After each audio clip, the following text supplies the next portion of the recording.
Starbucks is brewing a big price hike this morning. The coffee chain says customers will pay from 5 to 20 cents more on many drinks starting today. A large coffee known as a venti will cost $2.45 in most places.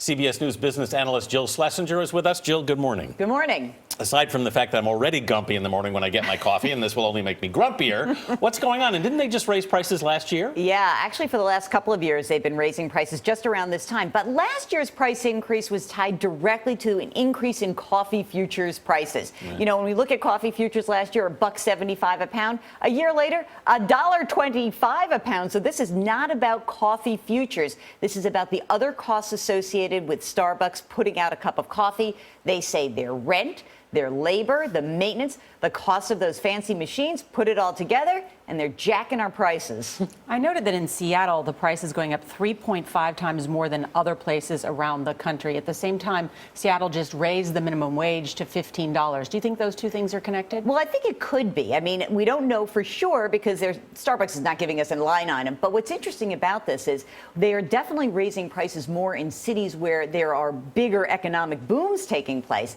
Coincidentally, many of those cities have also raised minimum wage requirements. So it could be one or the other or a little bit of everything. Seattle actually has got huge labor cost increase, but their rents have skyrocketed as well. Part of that because of the technology boom that's been fueled there. One of the things that's always fascinated me about this company is how smart they've been in integrating into culture.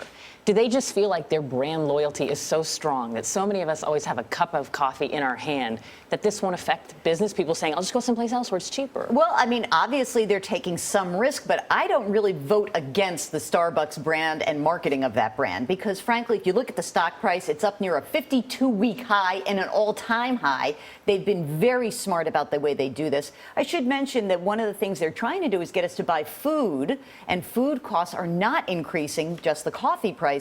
But I really find it interesting that, again, as coffee prices are down, you can actually buy a cup of a brand in your grocery store. Smucker's says it's going to drop the price for the Folgers brand and the Dunkin' Donuts in your grocery store. So if you really want to save money, you're going to brew your own coffee.